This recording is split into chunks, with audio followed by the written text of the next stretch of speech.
In 1977, a simple premise about three roommates would become one of television's biggest hits and most explosive controversies. This is the story of Three's Company, a show that made America laugh while breaking barriers, challenging taboos, and ultimately falling apart due to greed, inequality, and broken trust. It emerged during television's Jiggle era, a time when networks were pushing boundaries, but no one was prepared for the cultural storm that was about to be unleashed. This is the story of what happened behind the door. The journey of Three's Company began across the Atlantic with a British sitcom titled Man About the House. American producer Donald L. Taffner saw its potential and partnered with Ted Bergman to bring the concept to the United States. But Hollywood wasn't ready. The risque premise of two single women living platonically with a single man was met with a wall of skepticism. All three major networks, CBS, NBC, and ABC, initially rejected the pilot, deeming it far too controversial for American sensibilities. The show's fate rested in the hands of one man, ABC's programming chief, Fred Silverman. Known for his gut instincts, Silverman saw the hit potential that others missed and decided to take a gamble. He greenlit the project, but the challenges were far from over. Casting the perfect trio proved to be an arduous task, requiring 3 separate pilots before the network was satisfied. Names like a young Billy Crystal were considered for the role of the charming and clumsy chef, Jack Tripper. But it was John Ritter, with his unparalleled gift for physical comedy, who ultimately won the part. The casting of Chrissy Snow was even more dramatic. Just one day before production was set to begin, the role was still empty. In a last-ditch effort, Fred Silverman reviewed a pile of rejected audition tapes and stumbled upon one from Suzanne Somers. He hired her on the spot. In a strange twist of fate, Somers had been in a near-death plane crash just the day before her audition. She later said the experience gave her a carefree, live-for-the-moment attitude that translated perfectly to the bubbly character of Chrissy. The final piece of the puzzle was Joyce DeWitt, cast as the sensible and grounded Janet Wood. The iconic trio was finally complete. When Three's Company premiered, it tackled a subject rarely seen on American television: co-ed living. The show explored the sexual tensions and everyday frustrations of a man living with 2 women, a dynamic that was both novel and provocative for the time. To make the arrangement palatable to their conservative landlord Stanley Roper, Jack Tripper had to pretend to be gay. This central premise, while generating endless comedic situations, also waded into controversial territory, reflecting the era's simplistic and often problematic understanding of homosexuality. Despite the controversy, or perhaps because of it, audiences were captivated. The show, which started as a mid-season replacement, skyrocketed in the ratings. By its 3rd season, Three's Company was the highest-rated comedy in America and the highest-rated mid-season show ever broadcast on network television at that time. The secret to its success was the undeniable chemistry between its 3 leads. Remarkably, John Ritter, Joyce DeWitt, and Suzanne Somers met for the very first time on the first day of shooting. Their on-screen connection was instantaneous. At the heart of it all was John Ritter. His masterful physical comedy drew comparisons to legends like Lucille Ball and earned him both an Emmy and a Golden Globe Award, cementing his status as one of television's greatest comedic actors. At the height of its popularity in 1979, the producers made a risky decision. They launched a spin-off, The Ropers, centered on the beloved landlords Stanley and Helen. The move backfired. The spin-off struggled to find an audience and was canceled after just a season and a half. The decision permanently removed Norman Fell and Audra Lindley from the main show, a loss from which some fans felt the original never fully recovered. To fill the void, the legendary Don Knotts was brought in as the new landlord, Ralph Furley.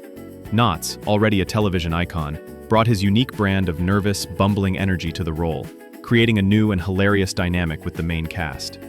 But beneath the laughter and the high ratings, serious problems were brewing. The immense success of the show was not being shared equally. A significant pay disparity existed between the cast members, a fact that was beginning to create deep resentment. The happy facade of television's favorite roommates was starting to crack, setting the stage for a conflict that would tear the show apart. The breaking point arrived in 1980, during contract negotiations for the show's 5th season. The pay gap had become a chasm. Suzanne Somers was earning $30,000 per episode, while her male co-star, John Ritter, was making $150,000 per episode. Citing her character's immense popularity and her crucial role in the show's success, Somers and her husband manager, Alan Hamill, requested a raise to match Ritter's salary. The network refused. According to Hamill, he received a chilling, anonymous phone call from a source inside the negotiations, warning him that the network executives, still reeling from a recent pay dispute with the stars of Laverne and Shirley, had decided to make an example of Somers. The message was clear. They were going to hang a nun in the marketplace. What followed was a systematic and humiliating campaign to isolate Somers. When she continued to hold out, her role was drastically reduced. She was banned from rehearsing with her co-stars and was escorted by police to a separate, isolated soundstage. There, she filmed her scenes alone, often consisting of brief phone calls with her character Chrissy, who was said to be away visiting family.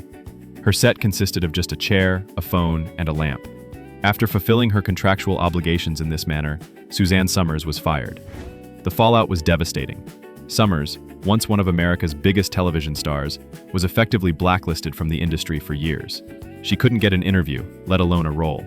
The incident became a cautionary tale, sending a chilling message to other women in Hollywood about the consequences of demanding equal pay. The show scrambled to replace Chrissy Snow, first introducing Jenna Lee Harrison as her clumsy cousin Cindy Snow, and later Priscilla Barnes as the more intelligent and stable nurse Terry Alden.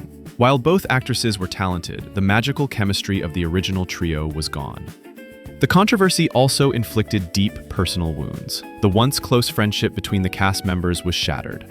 Joyce DeWitt and Suzanne Somers in particular became estranged, a painful rift that would last for over 30 years. It wasn't until 2012 that the two finally reconciled live on Somers' talk show Breaking Through, in an emotional reunion that brought closure to one of Hollywood's most public feuds. Without its original star power, the show's ratings began a slow but steady decline. New, action-packed shows like The A-Team were capturing the public's imagination. In 1984, after 8 seasons, Three's Company finally came to an end. An attempt to continue the story with a spin-off called Three's a Crowd, starring John Ritter, failed to connect with viewers and was canceled after just 1 season. Despite its troubled history, the legacy of Three's Company endures. Through decades of syndication, it has remained a beloved staple of television, introducing new generations to its unique brand of farce and physical comedy. The show broke ground by featuring an unconventional living arrangement, paving the way for future sitcoms like Friends. From a modern perspective, some elements of the show have not aged well. Its simplistic portrayal of homosexuality and its reliance on dated gender stereotypes are often subjects of critical reevaluation. Yet, its historical significance in pushing the boundaries of network television is undeniable. And at the center of it all was John Ritter. His legacy is one of comedic genius. His ability to turn a simple trip, fall, or double take into a moment of pure comedic art remains unmatched. He was the heart and soul of the show, a fact recognized with an Emmy and a Golden Globe. His tragic and sudden death in 2003 was a profound loss for the entertainment world, but his work continues to inspire and entertain. Three's Company knocked on America's door and changed television forever. Behind that door lay laughter, friendship, controversy, and heartbreak, a reflection of the industry itself and the ongoing struggle for equality and respect in entertainment. It was a show that was both a product of its time and ahead of it, a cultural phenomenon whose story is as complex and compelling as the comedy it created. The laughter it brought into millions of homes has never faded, ensuring its place in the heart of American popular culture.